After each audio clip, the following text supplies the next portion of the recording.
சென்னை உயர்நீதிமன்றத்திற்கு 15 புதிய நீதிபதிகள் பதவியேற்கின்றனர். அதன் நேரலையை தற்போது பார்க்கலாம்.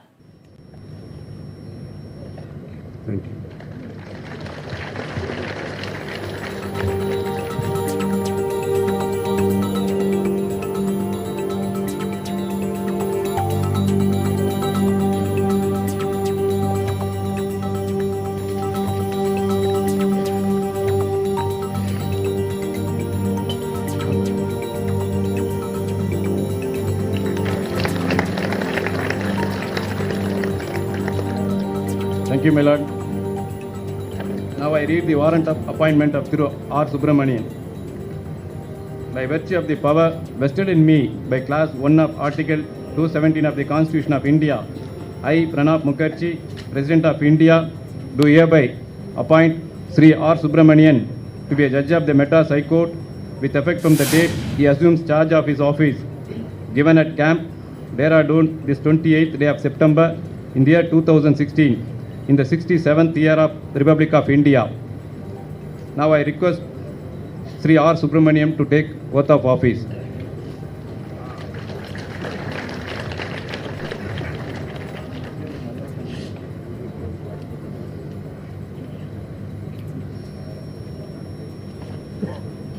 I, R. Subramanian, having been appointed as Judge of the High Court of Madras, having been appointed as a Judge of the High Court of Madras, do swear in the name of God do swear in the name of God that I will bear true faith and allegiance to the Constitution of India as by law established, that I will bear true faith and allegiance to the Constitution of India as by law established, that I will uphold the sovereignty and integrity of India, that I will uphold the sovereignty and integrity of India, that I will duly and faithfully and to the best of my ability, knowledge and judgment that I will duly and faithfully and to the best of my ability, knowledge and judgment perform the duties of my office without fear or favor, affection or ill will, perform the duties of my office without fear or favor, affection or ill will, and that I will uphold the Constitution and the laws.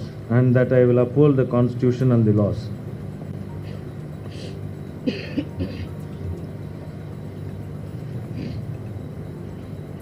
இதுகுறித்து பேசுவதற்காக நம்முடைய உயர்நீதிமன்ற செய்தியாளர் முகேஷ் இணைப்பில் இருக்கிறார். அவரிடம் பேசலாம். முகேஷ், சென்னை உயர்நீதிமன்றத்திற்கு 15 புதிய நீதிபதிகள் பதவியேற்கும் நேரடி காட்சிகளை நாம் பார்த்துக் கொண்டிருக்கிறோம்.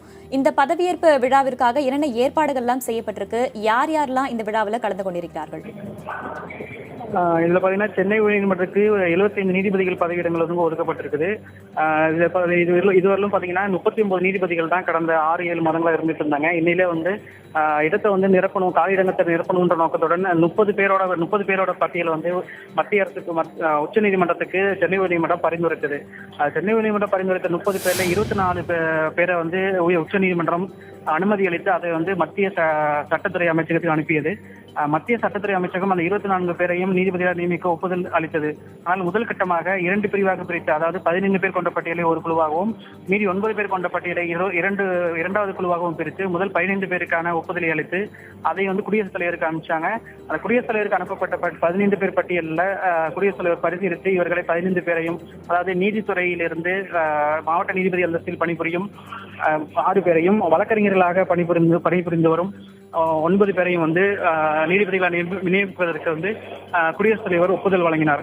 அதன்படி இன்று 15 நீதிபதிகள் வந்து பொறுப்பேற்கிறாங்க. அதன்படி வழக்கறிஞர்களாக இருந்த V. Parthiban, R. Subramanian, M. Govindaraj, M. Sundar, R. Sureshkumar, திருமதி ஜே. நிசாபானு, திரு M. S. Ramesh, S. M. Subramanian, Anitha Sumanth ஆகியோர்களும், மாவட்ட நீதிபதி அந்தஸ்தில் இருக்கிற ஏ. எம். பஷீர் அகமது, உயர்நீதிமன்ற தலைமை பதிவாளராக இருந்த டி. ரவீந்திரன், நீதித்துறை பதிவாளராக இருந்த எஸ். பாஸ்கரன் மற்றும் கூடுதல் மற்றும் விஜிலன்ஸ் பதிவாளராக இருந்த வேல்முருகன் ஆகியோர்களும், சென்னை முதன்மை அமர்வு நீதிமன்ற நீதிபதியாக இருந்த டாக்டர் ஜி. ஜெயச்சந்திரனையும், சட்டப்பணிகள் பயிற்சி மையத்தின் இயக்குநராக இருந்த சி. வி. கார்த்திகேயனையும் நீதிபதிகளாக நியமித்து உத்தரவு பிறப்பிக்கப்பட்டது. இன்று அவர்கள் 15 பேருக்கும் சென்னை உயர்நீதிமன்ற வளாகத்தில் இருக்கிற புதிய கூட்ட அரங்கில் சென்னை உயர்நீதிமன்ற தலைமை நீதிபதியான சஞ்சய் கிஷன் கவுல் பதவி பிரமாணம் செய்து வைக்கின்றார். ஒவ்வொருவரும் அவர்களது கடந்து வந்த பாதை குறித்த வரலாற்று தொகுப்பாக சின்ன ஒரு குறிப்புகள் மட்டும் வாசிக்கப்படுகிறது. அந்த வாசிப்புகளை தொடர்ந்து அடுத்தபடியாக நீதிபதிகள் பதவி பிரமாணம் எடுத்துக் கொண்டிருக்கிறார்கள். இதுவரை 4 பேர் பதவியேற்றுக் கொண்டிருக்கிறார்கள்.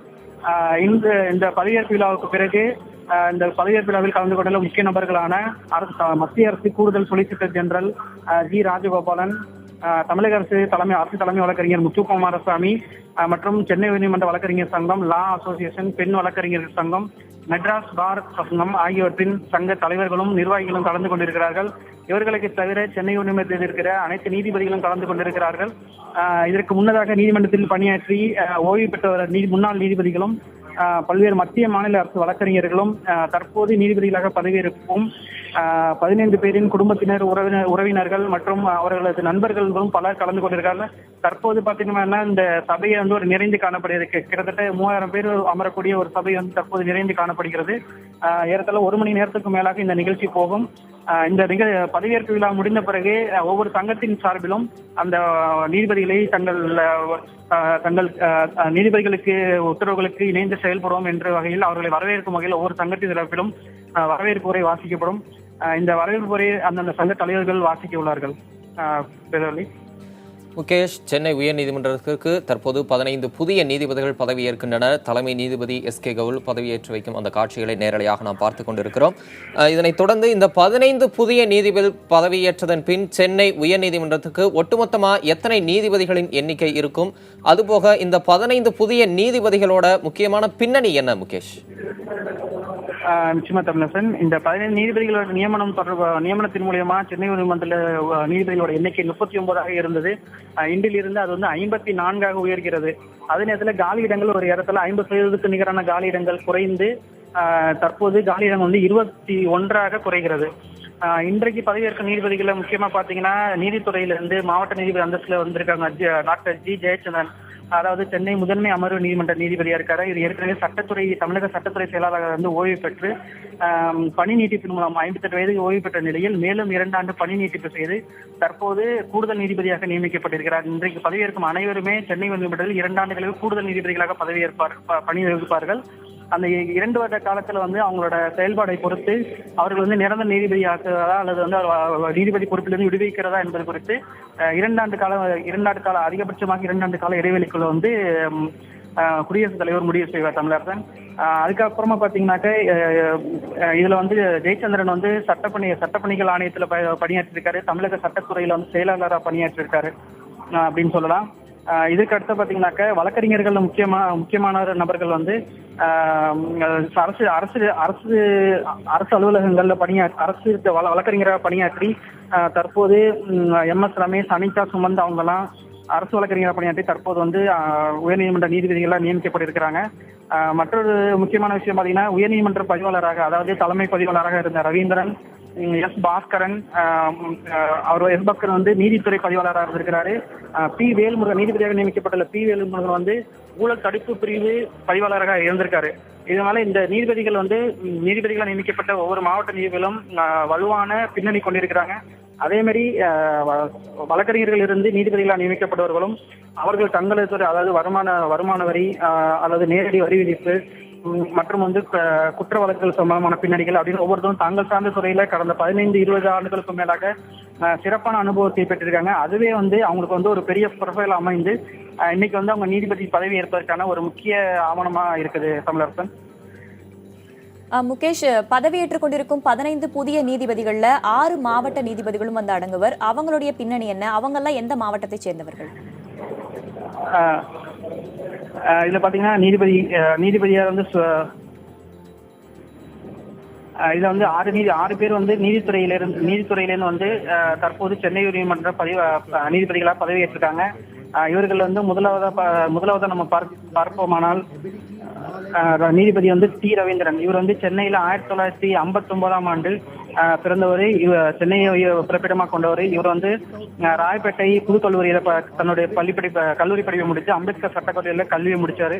பின் மூத்த வழக்கறிஞர் வந்து சண்முகங்கரட்டம் ஜூனியரா இருந்து தற்போது நீதித்துறையில வழக்கறிஞர் பணியை குறிப்பிட்ட காலம் முடித்து நீதித்துறைக்குள்ளார வந்து தற்போது உயர்நீதிமன்ற தலைமை பதிவாளர் அந்தஸ்து வரலும் அவர் வந்து எட்டியிருக்காருன்னு சொல்லலாம். அதுக்கு அடுத்தபடியாக பாத்தீங்கன்னாக்க நீதிபதி எஸ் பாஸ்கரன். இவர் வந்து தஞ்சாவூர் மாவட்டம் திருத்துறைப்பூண்டியை பூர்வீகமாக கொண்டவர். இவர் ஏற்கனவே இவரோட தந்தை பாத்தீங்கன்னா ஏற்கனவே மாவட்ட நீதிபதியா இருந்து ஓய்வு பெற்றவர். ஓய்வு பெற்று இருக்கிறாங்க.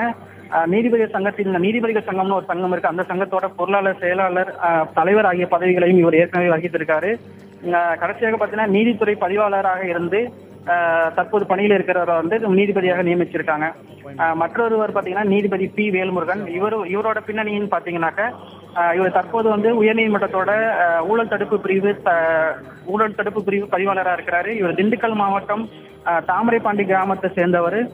இவரோட பெற்றோர்கள் வந்து அவர் வந்து ஆரம்ப காலத்துல வந்து அரசு பள்ளியில படிக்க வச்சு தற்போது வந்து உயர்நீதிமன்ற நீதிபதியா பொறுப்பேற்றிருக்காரு. இவரோட சட்டப்படிப்பு பாத்தீங்கன்னாக்கா மதுரையில் இருக்கிற அரசு சட்டக்கல்லூரியில முடித்து